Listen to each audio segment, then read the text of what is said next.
لمعنتي نزي جازيت أو مجلسي عندما زجبرنا له مخنيات بأورو حدا أو وقت استفتر عبي أجندة له نسون وقتها معبالتات بحافش هذا ملكة كخون تي وانا أجندة تو بمداي منجستي إثيوبيا ويدما بورد مرزا إثيوبيا زكلا قلوه ناي مرزا خلتش حنا عسر تشمونتن زملكت أجندة له ذا أجندة زي زملكت تجارو بسخفتا زرعي والله كم عدل زرعي وون الله مالتي سلازوز قدايزي كمود بزلنا مرجعي بحدن بخالين من قد دكاز جلسنا انتخنا جن بسرعة ودباو مرجعي نحن جلس سلا زدلنا أو نقولنا نجر لنا كاو قتيل دما أب استفلا ليو فلات جراي زلوا لعلو تمرارحن عبالاتن ودبنات النت جراي زبط حوم زلوا من جلتاع ما سرتي وزترفع الله أو عبالاتنا نمرار حنا نطرح ونجن زي كنا عبز خونه يكون ودابة زي اللو تجاربون بسانكي زتفلة مرجعي أمن سبيلا وحطات أمن ون كي ترفع حاوس كازبت صح من جلتاع تسفى من إسي مقهم زود كاتكم إلى زقات صلى الله خنتات سلزلا أو نولو نجرون علنا أبزق النيات تي مريح ودب يزمل مرح ودبن تبزين ورمن قدي تمرح خوين زلوا من قستن بب إبرز جوروم وعلاتات نيرم زحلفهم زتنتن وسانتات زتنتن ومتنتانتات زلوا مردي تجراي زملكت نخلنا عفت سلطان سلزلوا نتجراي زتقل سلزخانة بفولي مرأيو أجداسي يزخون مالتي زودكت زعنوة زي كافتو عفت سلطان زلوا بجلة وزع زلوا نايلوت دلاي ويد ما نيتقاوم دنبه ويد ما بحفشة ولودنا تنتي لنا نتوعه حيلي متأخخاب زي مخالون تعينت كيادون خدلنا زبل زلنا رئيتو نمكفالي مالتي سلازم نمجمار زأكل كلهم كم تجنزوا كم تفلطوون على خلتش حنا عصر تشمونتن بجزء بساعته مسرت بتلمو مسرت بورد مرزا إثيوبيا مرزا ملا إثيوبيا مرزا نمجبر ملوك مدلوات يودي يلله مس حيلتات بوليتيكا ويد ما مس ودبات بوليتيكا تجرايون استفلاليو ركبات نيرم مس كالوت نا إثيوبيا ودبات تحاوي سمالتيو بفلاي مس ناي تجراي ودبات زمل كدما حدا معلت تطرح حدا ملو معلت زي كونه حدا فرق ما ناي فرق معلتي أخيبا جرنا خمس نبرنا استفلالي مدرخات جليس ناينا السوزملكت بأنا زلنا جمجامن زمرتا زملكت حسابن نمكفالي قدما ينجر كوسد زلو لنا نحنا نحاسو مجمريا تجراي مرتا ختجبر كم زلوا مرتا خنقاوم نخل حيل زي مخانا بسرون بمتكل راح زي كونس ولا بدليت ترينا يوون لعلي زخونه يخون كلل لعلي زخونه يخون حزبي مرز اخجبر قديتها زخونه كبابن حزبن ابئي لنا تحتيتنا تግራይ حزب تግራይ زبحال كللن يزخون مالتي انت منتاي تግራይ كم تخلاتنا نفلطو انت مسل رئيس وسانه ولدوتات كبيد مسواتي واغان نخفلو زمصلو كبابي كلهم أبناء حوحات ولدو طرح زي كونس قدمنا حوحات ولدو بزنور ولدوتات كلهم ون أبز جبروهم تجادلوتاتن قالسن مثل رئيس وسانة تجراي أحلف كان زي مهابي بحيالات بمزرعة كافتن تأخاخيهم حيلتات إذا حزبي كسكونون أيا زي ولو خطرفون زجبروهم زنورو كلهم عينت متقعتتات ناي تجراي مثل رئيس وسانة ممنتال ينير علامهم أبو زي بلو ويا أيا زي بلو مالتون منجست زي بلو كاب أرات كيلو زوهاو لوخ زقبل زبلو وسمعو زهابو وبلعو زنبر استسكونه حزبي كهون ناي مقبار كيادو تات سلز نبرو ولدو تات تقراي دمازي أمين يلوم سلزي تقبلو أبز تفلالو يجزيات أخل زخونه لعلو أخل الكات قلت تخيلون مسوات الناتخف እናተኸፈለ መጽኡ ብኦም መሰረቱውን ብፍላይ ድሕሪ 83 ናይ ደርግ ስርዓት ብምስዓር ትግራይ ሙሉእ መሰል ርእሰ ውሳነ ኣዘረጋገፀት ክልል እያ ነይራ ዋላ ብክልል ብርኪ ይኹን ማለት እዩ ዝተጠለሙ ዕላማታት ዋላ እንተነበሩ ብናይ ባዕላ ወገናት ዝተጠለሙ ዕላማታት ዋላ እንተነበሩ ግን እቲ ስርዓት ብምድርባይ ናይ ትግራይ ብውሕዱ ማለት እዩ ብሄራዊ ክልላዊ መንግስቲ ዝመስረተ ቃልሲ ተገይሩ መሰል ርእሰ ውሳነኡ ብውሕዱ ብሕገ መንግስቲ ዘረጋገፀ ህዝቢ እዩ ነይሩ ኣብ ተግባር ካልእ ጉዳይ ዋላ ተኾነ ሎሚ ብሕጊ ይኹን ብትካል ዋላ እውን ብተግባር ኣብ መሬት ብንሪኦም ኩነታት ብፍላይ ድሕሪ ናይ ፕሪቶርያ ስምምዕነት ትዛዓበየ ናይ ህዝብታት መሰል ርእሰ ውሳነ ከረጋግፅ ዝኽእል ቤት ምኽሪ ዝበሃል ትካል ብምፍራስ ትግራይ መንግስቲ ኣልባ ኮይና ኣብ ጊዜያዊ ምምሕዳር ክትወድቕ ዝገበረ ኩነታት እዩ ተፈጢሩ ማለት እዩ ስለዚ ካብ ናይ ፕሪቶርያ ስምምዕነት ንነዘ ዘሎ እንተርኢና ኣብ መላእ ኢትዮጵያ መሰል ርእሰ ውሳነ ዘይብሉ ብሕታዊ ህዝቢ ትግራይ ጥራሕ እዩ ማለት እዩ ብጉልበት ብኻሊእ ክምስከር ዝኽእል ክረጋገፅ ዝኽእል ነገር ክህሊ ይኽእል ኢልና ክንሓስብ ንኽእል ንኸውን ብፖለቲካዊ ሕጋዊ መንገዲ መሰል ርእሰ ውሳነ ናይ ምሕታት መሰሉ ዘይብሉ ዝተመንጠለ ህዝቢ ግን ህዝቢ ትግራይ እዩ ምክንያቱ ኩላትና ከም እንፈልጦ ኣብ ሕገ መንግስቲ ኢትዮጵያ ዝተቐመጠ ዘይተገደበ መሰል እዩ መሰል ርእሰ ውሳነ ማለት ክሳብ ምግንፃል ዓርስኻስካ ምዃን ዝፈቅድ መሰል እዩ መሰል ርእሰ ውሳነ ማለት እዚ ክግበር ተኾይኑ ግን እተን ክልላት ዝተመረፀ ቤት ምኽሪ ክህልወን ክኽእል ኣለዎ ዝተመረፀ መንግስቲ ክህልወን ኣለዎ ዝተመረፀ መንግስቲ ብዘይብሉ መሰል ርእሰ ውሳነ ክትሓትት ትኽእለሉ ትካል የለን ነቲ ብሄር ነቲ ህዝቢ ወኪሉ እዚ ክሓትት ዝኽእል ብሕጋዊ መንገዲ ስለዘየለ ተንሳፊፉ እዩ ዝፀንሕ ማለት እዩ ስለዚ ካብታ ናይ ፕሪቶርያ ስምምዕነት ክሳብ ሎሚ ኣብ ዘሎ ግዜ ትግራይ እዚ ትካል ውሱ ስለ ዘይብላ መሰል ርእሰ ውሳነ ኣብ ሕጊ ተመንጢላ እያ ማለት እዩ ብፖለቲካ ተመንጢላ እያ ዘላ ማለት እዩ ብትካል እዚ ከረጋግፅ ዝኽእል ትካል ይብላን ማለት እዩ ስለዚ ድሕሪ ናይ ፕሪቶርያ ስምምዕነት እውን ኣብ 6 ወርሒ ወይ ድማ ኣብ 1 ዓመት ውሽጢ እንተነዊሑ እውን ክሳብ 2 ዓመት መረፃ ክትገብር ዘገድድ ኩነታት ነይሩ ኣብቲ ስምምዕነት ዝተቐመጠ እዩ ኣብ ውሽጢ 1 ዓመት ወይ ድማ ካብኡ ሕልፍ ኢሉ እውን ኣብ ዝተኸኣለ ፍጥነት መረፃ ገይራ ናብ ዝተመረፀ መንግስቲ ክትሸግርን ሙሉእ መሰል ርእሰ ውሳነ ክትሕዝን ዝፈቅድ ዓንቀፅ ዘለዎ ስምምዕነት እዩ እንተኾነ ግን ብዝተፈላለዩ ምኽንያታት ካብ ውሽጢ ይኹን ካብ ደገ ብዘለዉ ምኽንያታት እቲ መረፃ ከይተገበረ ፀኒሑ እዩ ህዝቢ ትግራይ ድማ ብዘይካ ወካሊ መንግስቲ ብዘይካ መሰል ርእሰ ውሳነ ክሳብ ሎሚ ፀኒሑ እዩ ማለት እዩ ስለዚ ሎሚ ናይ መረፃ ጉዳይ ክመፅእ ከሎ ሕዚ እውን ብመትከል እውን ዝድገፍ እዩ ካብ መትከል ሓሊፉ ብድሌት እውን ትግራይ ልዕሊ ማንም መረፃ ዘድልያ ክልል እያ ህዝቢ ትግራይ ልዕሊ ማንም መረፃ ዘድልዮ ክልል እዩ መረፃ ክግበር ክካየድ ናይ ግድን እዩ ዝብል እቲ ናይ መጀመርያ ክንተኣማመነሉ ዘለና ጉዳይ ይብል ውድብ ናጽነት እንተኾነ ግን እዚ መረፃ እዚ ንምግባር ከምቲ ዓንተዎ ዝበልክዎ ድሕሪ ናይ ፕሪቶርያ ስምምዕነት ኣብ ዝሓፀረ ግዜ ንምግባር ዘይተኸኣለሉ ምኽንያት ሓደ ክልተ ተባሂሉ ዝፍለጥ ምኽንያት እዩ እቶም ምኽንያታት ንሳቶም ፍታሕ ኣብ ዘይረኸብሉ ህዝቢ ተመዛቢሉ በብከንዱኡን ላስቲኩን ተደርብዮ ኣብ ዘለሉ ግዝኣት ሕገ መንግስታዊ ወሰን ናይ ትግራይ ኣብ ዘይተመለሰሉ ዘይሕጋዊ ምምሕዳራት በብቦትኡ ኣብ ዘለውሉ መረፃ ክንገብር ኢና ማለት መረፃ ብዝብል ሽም ካሊእ ትርጉም ካሊእ ድሌት ካሊእ ዕላማ ክህልዎ ዝኽእል እዩ ዝብል ስክፋት ክህልወና ዘገድድ ኩነታት ኣሎ ማለት እዩ ቀዳማይ ነገር በቲ ስምምዕነት መሰረት ኣብ ትግራይ ዘለዉ ዘይሕጋዊ ምምሕዳራት ክፈርሱ ነይርዎ ኣብ ምዕራብ ትግራይ ዘሎ ብፍላይ ኣብ ካልኦት እውን ብፍላይ ወሰናወሰን ኤርትራ ዘለዉ ግዝኣታት ካብ ጫፍ ዲያቦ ክሳብ ጫፍ ዛላምበሳ ዘለዎ ግዝኣት ኣብ ትሕቲ ወረርቲ ዘሎ መሬት ኣሎ ህዝብና ተመዛቢሉ ካብ ከባቢኡ ርሒቁ እዩ ዘሎ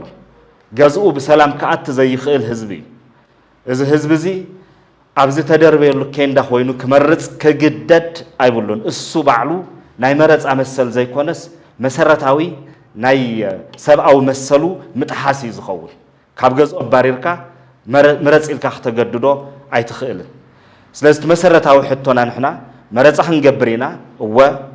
የድልየና እዩ እወ ግን መረፃ ክንገብር ክንተክል ተኾይና ስርዓት ክንተክል እንተዳ ኮይና እቶም ክምለሱ ዝግብኦም ጉዳያት ክምለሱ ይግባእ ብመሰረታውነት ናይ ፕሪቶሪያ ስምምዕነት ብሙሉእነት ክምለስ ኣለዎ ማለት እዩ ኣብ ናይ ፕሪቶሪያ ስምምዕነት ዘለው ዓበይቲ ዛዕባታት ዓበይቲ ፖለቲካዊ ሕቶታት ናይ ህዝቢ ትግራይ ብፍላይ ምስ ናይ ግዝኣት ወሰን ተተሓሒዙ ከምኡውን ምስ ትራንዚሽናል ጀስቲስ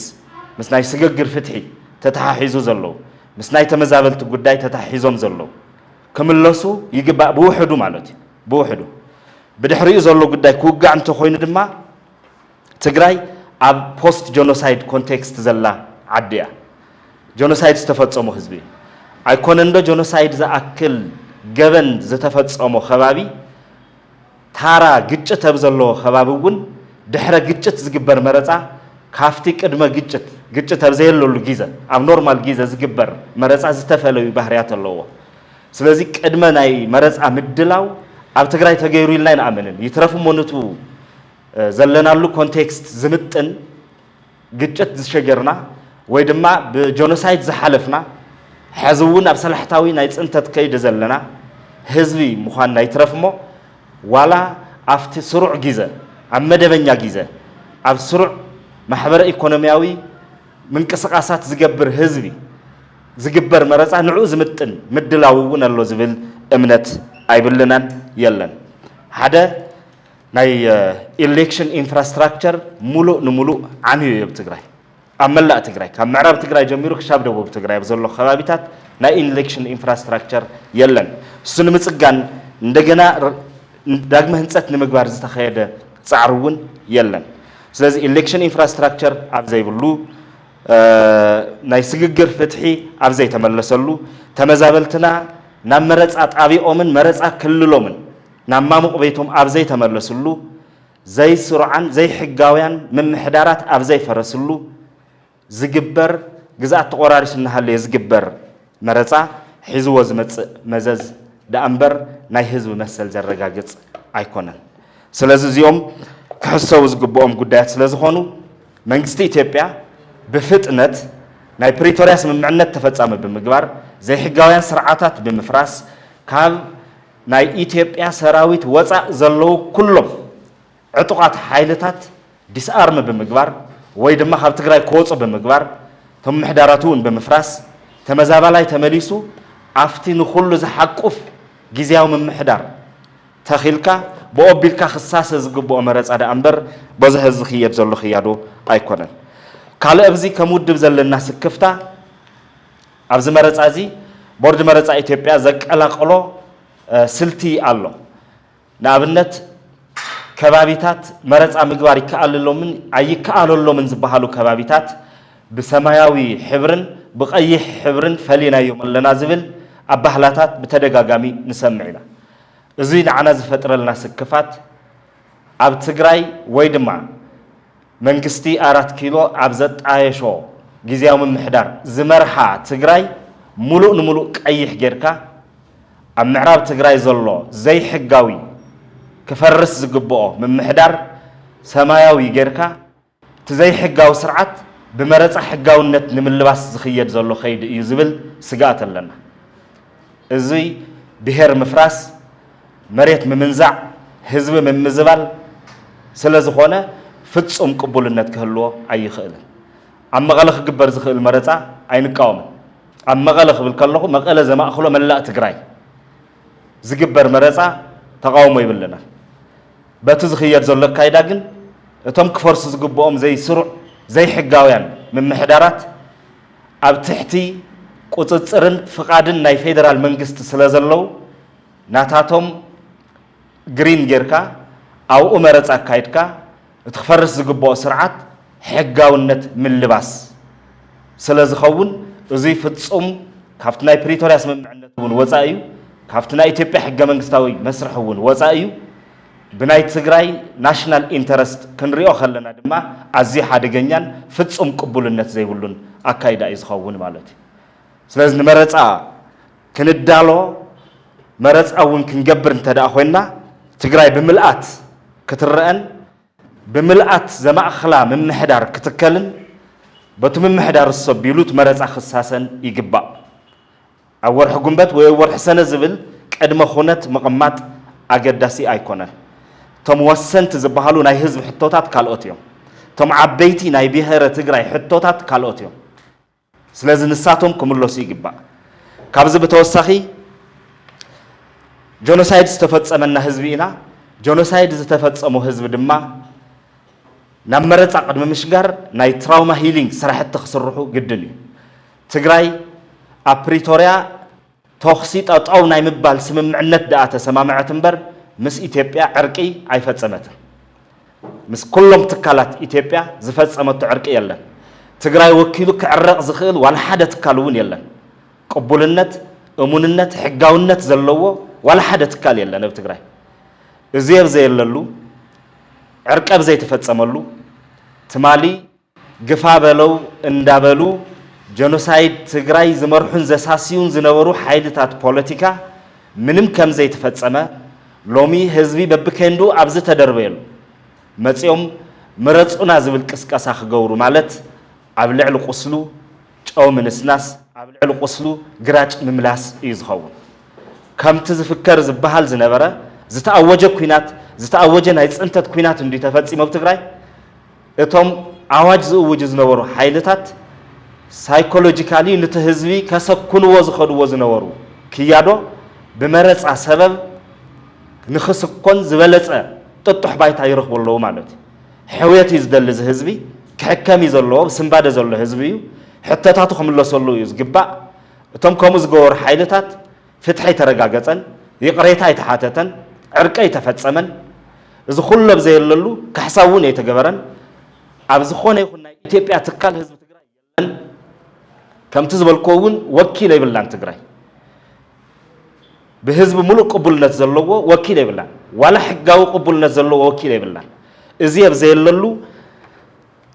بخل مدايك الرخلو جونوسايد بخالي من جدي زقت سل عينت أكايدا حدا جنبر عدل خونا يخلن أجا خونا يخلن سلازتهم مسرة أو حطتات نقول نجديفكا ناي تكنيكاليتيس وقعي ناي بروسيجر ناي فورماليتي وقعي يجزء جبار زلوا مدلوا لنا مصنعتك كايدنا مرز حنجبرينا تمزابلا يبكين ده خوينو خمرز إيو كنا مچاچ يلوينا زبحالو قلدتات نمرز عزاي كونه ناي حزب مسل نمرغغاص عزاي كونه تحزب زبا اسا كوينكا تسفا خسئن مغبارن مدعخن يزخون حزب مدعخ سلازخونه زي قبولነት كهلو يخله زي قبولነት يبولن ማለት መረጻ قبولነት يبولن አይኮንና እንብል ዘለና መረጻ ክንገብር ንደሊና ልዕልማልንም ንሕና ኢና እንደለና እንብል ዘለና ልዕልማንም ናይ ኢትዮጵያ ህዝቢ ልዕልማንም ናይ ኢትዮጵያ ክልል ትግራይ መረጻ ዘድልያ መረጻ ክትገብር ተኾይና ከማልኡ ዝግብኦም ቅድመ ኹነታት ግን ከማልኡ ኣለዎም ናብ መረጻ ንኽንሸግር እዚ መረጻ እዚ ኣብ ውሽጥና ዘሎ ሕመቕ ብፍላይ ድማ እቲ መሪሕ ውድብየ ዝብልን እቲ ተመራሒ መንግስትን ካብ ንቡር ወፃእ ተመራሒ ኮይኑ ዘሎ መንግስትን ዝኸድዎ ዝመረጻ ዝምልከት ዝኸድዎ ክያዶ ብምሉኡ ዘይንቡርን ሙሉእ ቅቡልነት ዘይብሉን ፈጺሙ ቅቡልነት ዘይብሉ ምስ ናይ ሓደ ውድብ ናይ ጥራሕ ተሓይስካ ዕፃ ትግራይ ኣብ ከረጢት ጠቕሊልካ ንሓደ ሓይሊ ዝኸሰረ ሓይሊ ኣሸኪምካ ምርኣይ ኣዝዩ ሓላፍነት ዝጎደሎ ዘይንቡር ኣካይዳ እዩ ዝመረጻ እዚ ከም ናሽናል ኢንተረስት ተገይሩ ክረአ ዝግብኦ እዩ ልዕሊ መንግስት ምትካል ናሽናል ኢንተረስት ከለ ይኽእል ብሔራዊ መንግስት ምትካል ትዛዓበየ ብሔራዊ ረብሓ መንግስት እሱ ካልኦት ረብሓታት ኩሎም ከፈጽሞም ዝኽእል መንግስትን ምትካል ዝግበር መረጻ ምስ ናይ ሓደ ጉጅለ ሕጋውነት ምትሓዝ ኣዝዩ ሓላፍነት ዝጎደሎ እዩ ሕጋውነት ተዘይተመሊሱለይ መረጻ ይግበርን ዝብል ፈኸራ ሞዚ ድማ ምስ ملأت بهر منم زرخب نجار زيول ولا حنت زرخب نجار زيول كالوت صوتات كصوت زكالو العدل إنها الله بهر ذا أكل كم كورس بنا قراريس كان حدا جوجلا نمبركات زجبر كيدي عزيم حمامن መደንገጽኒ ሶት በዚ ዘለ ኃይል ዝገብሮ ዝኸዶ አካይዳ ክውገዝ ይግብኦ ኩሉ ኃይል ትግራይ ከወግዞ ዝግብኦ እዩ ኣብ ትግራይ መረፃ ክናዋሕ እንተኮይኑ ብምኽንያት ናይ ሕወሓት ሕጋውነት ዘይኮነስ ብምኽንያት እቶም ዘልዕልናዮም ብሄራዊ ረብሓታትናን ኣጀንዳታትናን ይክኸውን ዝኽእል ክነናውሕ ድሌት የብልናን ክግበረሎ ንኽግበር ክማልኡ ዝግብኦም ነገራት ኣሎ ናይ ብሄር ዛዕባታት እዮም ንሳቶም ናይ ሓደ ጉጅለ ወይ ናይ ሓደ ውድብ ኣይኮኑ ምእንተ ብሄር ዝኾነ ይኹን ውድብ ክኸስም ይኽእል ክጠፍእ ይኽእል ምእንተ ውድብ ብሄር ክጠፍእ ግን ኣይኽእል ንቡር ኣይኮነን ሓላፍነታዊ ተግባር ኢልና እውን ኣይንወስድን ክሳብ ሎም እውን እዞም ከምዚኦም ዓይነት ዘይሓላፍነታዊ ተግባራት እዮም ዋጋ እናኽፈሉና መፅኦም ማለት እዩ ስለዚ ብመዳይ ፌደራል መንግስቲ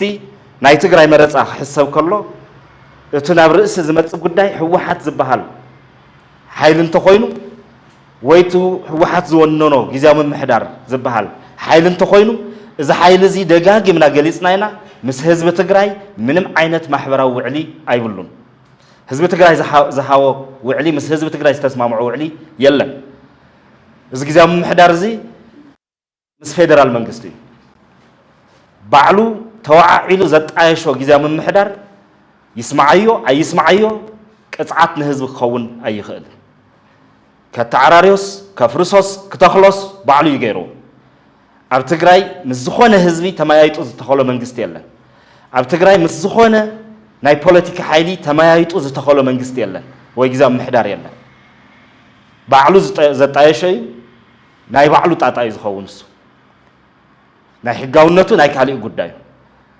ከም ህዝቢ ከም ሓይሊ ፖለቲካ ብፍላይ ውድብ ናጽነት ኮይና ከም ውድብ ንብሎ ዘለና ግን ክሳብ ሎሚ ኣብ ትግራይ ብህዝቢ ቅቡልነት ዘለዎ ጊዜያዊ ምምሕዳር ኣይተተኸለን የለን ምስለኔ እዩ ትምስለኔ ድማ ናይ ዝሾሞ ዕላማ እዩ ዘሳሲ ቀዲሙ ዝነበረ ይኹን ሕዚ ዘሎ ብስሩ ጊዜያዊ ምምሕዳር ዝበሃል ንትግራይ ዝምጥን ምምሕዳር ኣይኮነን ቀልጢፍና ናብ መረፃ ክንሸግር እዩ ዝግባእ እዚ ንኸይንገብር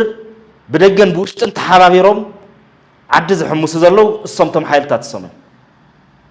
ናይ 4 ኪሎ ሓይልን ኣብ መቐለ ዘሎ ሓይልን እዮም ስለዚ ናታቶም ኣበሳ ናብ ህዝቢ ክመፅእ ኣይግባእን ህዝቢ ዝተፈላለዩ ውዳበታት ኣለዎ እቶም ውዳበታት እሳቶም ይዛረቡ ኣለዉ ክንመርፅ ይግበአና ግን ታዝነበረት ትግራይ ክትምለስ ኣለዋ መረፃ ክንገብር ኣለና ግን ኣፍቱ ናይ መረፃ ክልልና ኮይንና ኢና ንመርፅ 38 ናይ መረፃ ክልላት ኣለዋ ካብዚአን ተን ዝተወሰና ኣብ ምዕራብ ትግራይ እን ዘለዋ ናይ ምዕራብ ትግራይ ህዝቢ ተመዛዊሎ ከንዳ እዩ ዘሎ ናብ ክልሉ ክምለስ ኣሎ ናብ መረፃ ክልሉ ናብ መረፃ ጣቢኡ ኣብኡ ዘለው ዘይሕጋውያን ሓይልታት ክፈርሱ ኣለዎም ሰፈርቲ ክወፁ ኣለዎም ውሑስ ሰላምን ፀጥታን ክህሉ ኣለዎ ናይ ስግግር ፍትሒ ክፍፀም ኣለዎ ናይ ስምባደ ሕክምና ክካየድ ክኽእል ኣሎ ህዝቢ ክሓው ኣሎ ምስ ኢትዮጵያ ዕርቂ ምርድዳእ ክግበር ኣሎ ዕርቅን ምርድዳእን ህዝቢ ብሪፈረንደም ዝውስኖ ናይ መጻዕ ዕድሉ ብዘውሕስ መንገዲ ክካየድ ክኽእል ኣሎ እዚ ኩሉ ለብዘየለሉ ናብ ቆስሉ ዕንጨይቲ ምምላስ ግን መቐፀልታ ናይቲ ፅንተት ይኸውን ካልእ ትርጉም ኣይብሉን ብመረፃሽም ብኩሉ ሓይልታት ዘለው ዝሽቅጡ እውን ኣደብ እንተዝገብሩ ይሓይሽ ስለዚ ብመትከል ንደልዮ ብድሌት ንደልዮ ዓይነት መረፃ እዩ ብፍጥነት ክኸውን ኣሎ ብክውንነት ኣቢልና እንተርኢናዮ ናይ ክውንነት ጉዳይ ኩሎም ተም ዘልዕልክዎም ኣይኸይዱን እቲ ኢንፍራስትራክቸር የለን እቲ ካልእ ኩሉ ነገር የተመለሰን ምንም ዓይነት ቅድመ ምድላው የለን ብዕላማ ድማ ከምቲ ዓንተወ ዝገለፅክዎ ዘሰክፈና ነገር ብጀነራል ታደሰ ወረደ ትምራሕ ትግራይ ቀይሕ ጌርካ ኣብ ምዕራብ ትግራይ ዘሎ ምምሕዳር ሓምለዋይ ወይ ሰማያዊ ሕብሪ ጌርካ መረፃው ኣካይድካ ካብ ትግራይ ግዝኣት ናይ ምምንጣል ናይ ምቁራስ ዕላማ ዘለዎ እዩ ዝብል ስክፍታ ስለ ዘለና እዚ ብኣግባቡ ክርድኡ ይግብኦም ሓይልታት ማለት እዩ ብምልኣት ዘማእኸላ ትግራይ ትህሊ ብምልኣት ድማ ናብ መረፃ ንሸግር እቲ ብምልኣት ዘማእኸላ ንብሎ ዘለና ድማ ሓቋፊ ጊዜያዊ ምምሕዳር ክትከል ኣሎ ኣብ ትግራይ ማለት እዩ ስለ መረፃ እዚ ካበልኩ ኣብቲ ኣብዚ ቅንያት ዝነበረ ቶም ክልተ ሓይልታት ዝበልናዮ ሓደ እቲ ብሕጊ ቅቡልነት ዘይብሉ ፖለቲካሊ እውን ዝኸሰረ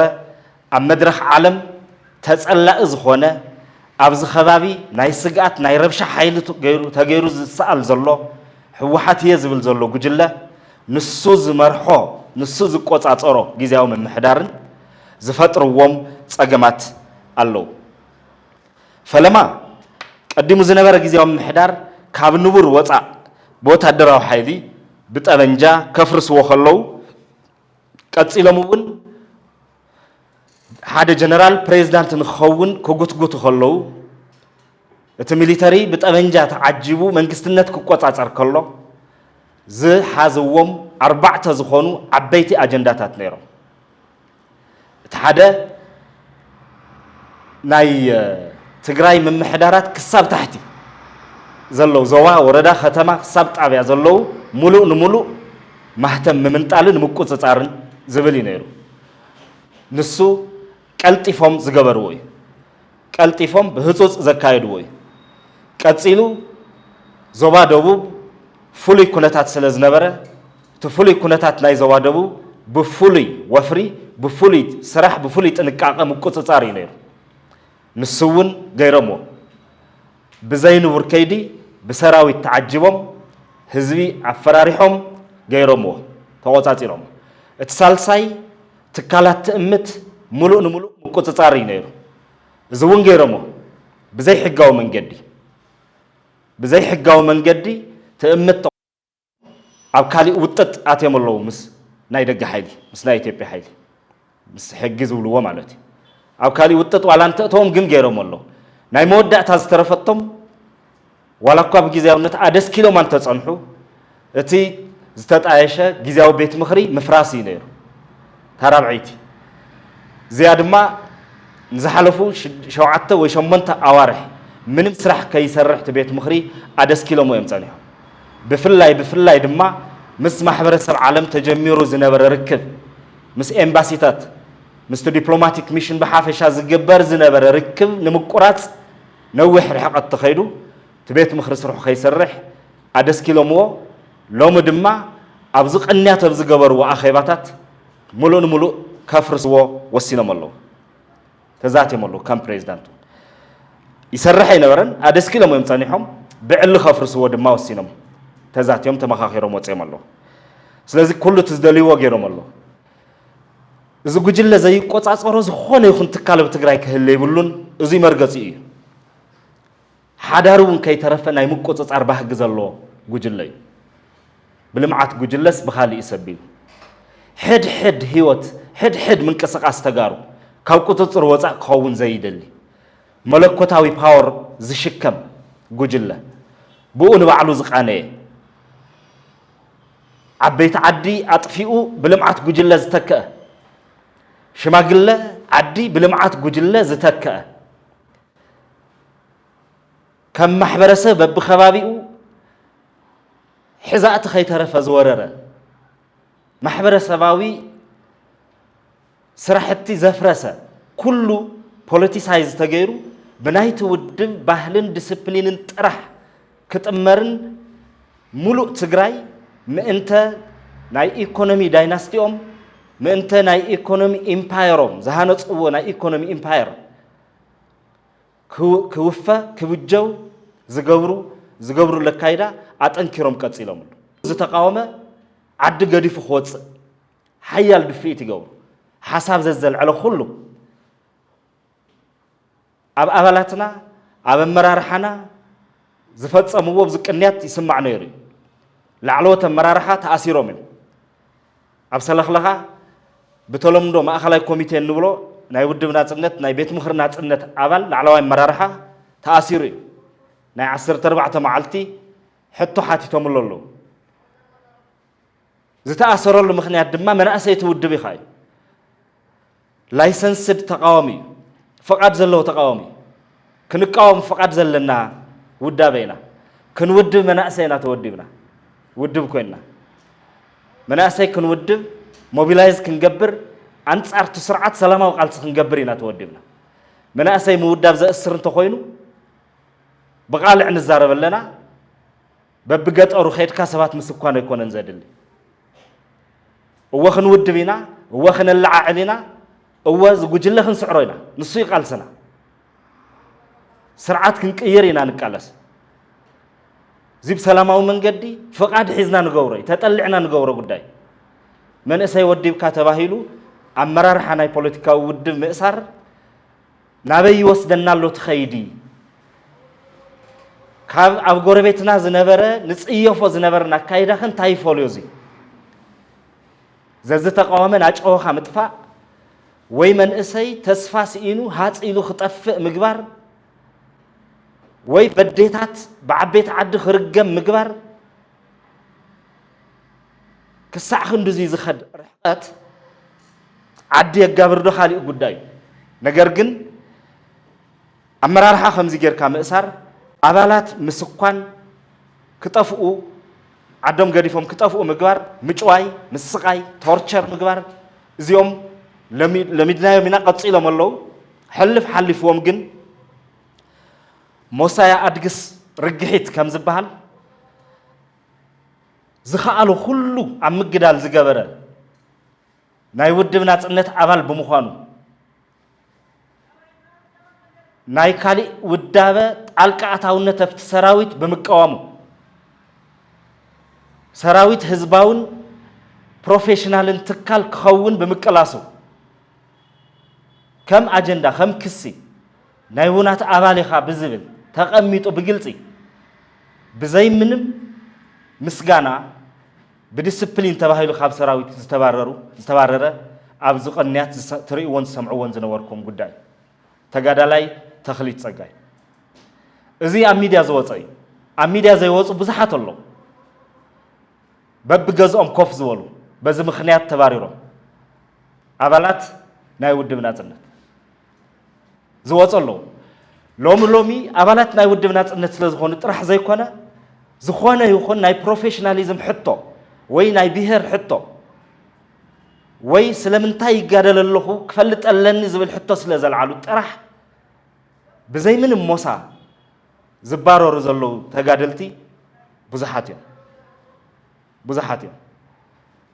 سلاز ازي كيدو امنتا يبصحنا خالي قداي جن كاب ناي ودب لوخ زلوم وي ناي ودب افيليشن زلوم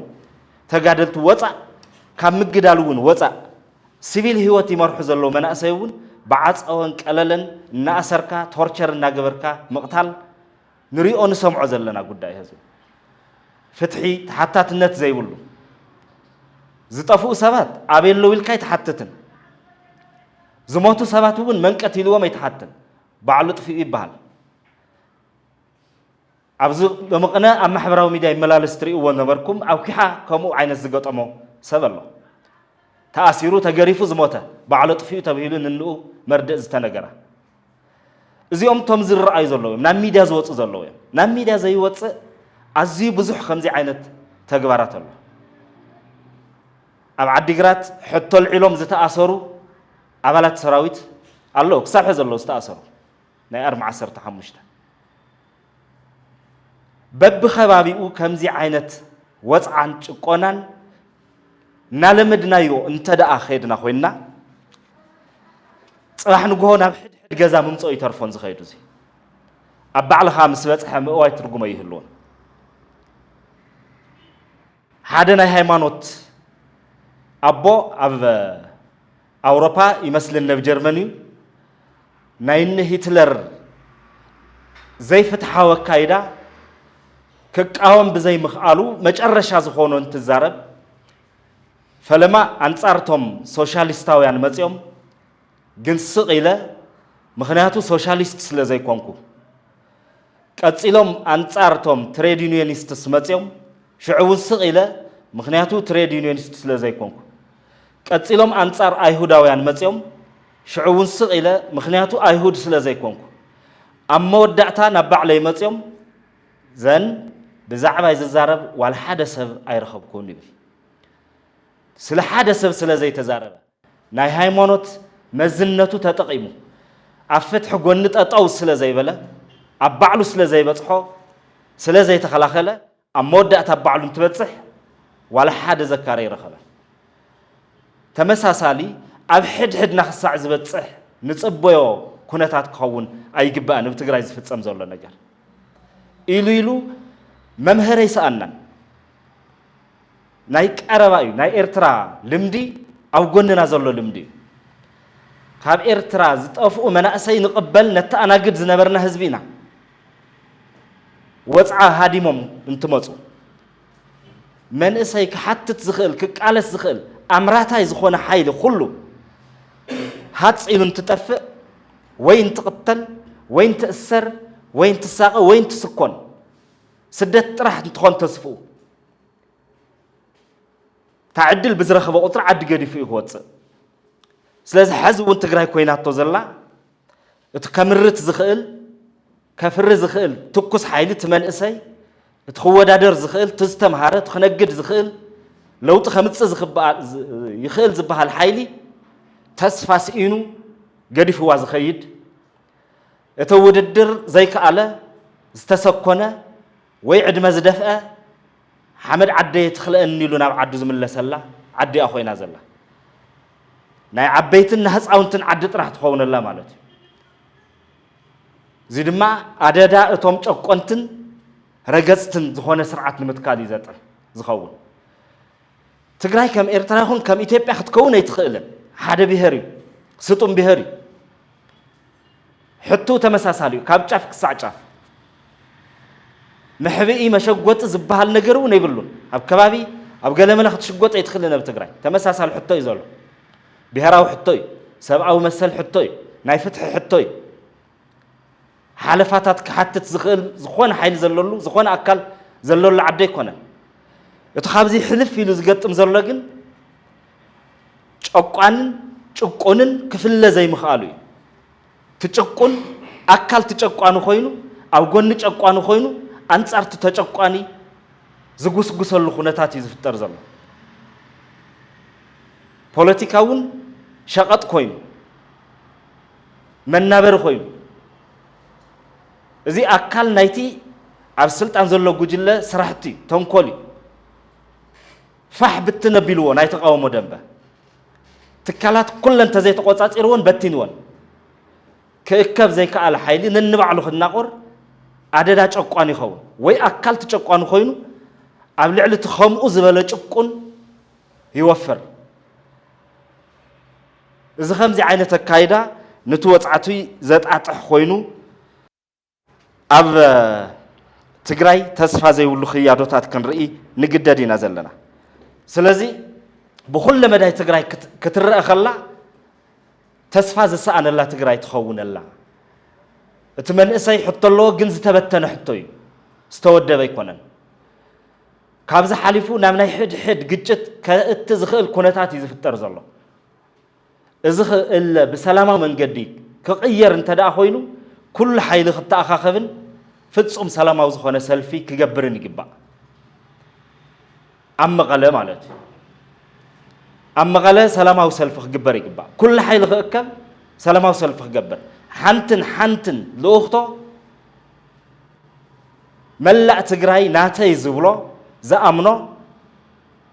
حقا في جزاء من محدار متكالي بز سرعة زي بالكايو مدردار زكال بز سرعة زي بالكايو دبلوماسي مسرح زكال بز سرعة زي بالكايو بريتوريا زفتسن بز سرعة زي بالكايو كلهم ربحاتك ترجعتن مسائي خون بتدلو هزم خوسن زجبر له سرعة زي تكمل سلاز تصاوعيت دياسبورا أو اشتعد نزل لهم تأكيدنا سرعة هولو تخن حتت نقدر له خناتات سلاز خنا قناوي مثل تراغ متخان قديفنا أفتح حنتن قلب تخرت غيرنا سرعة كنكير حاقا في سرعة كنتكل ناب سلام وقال سخناتي يجبا يبل سلاز سمع خمري يغني الله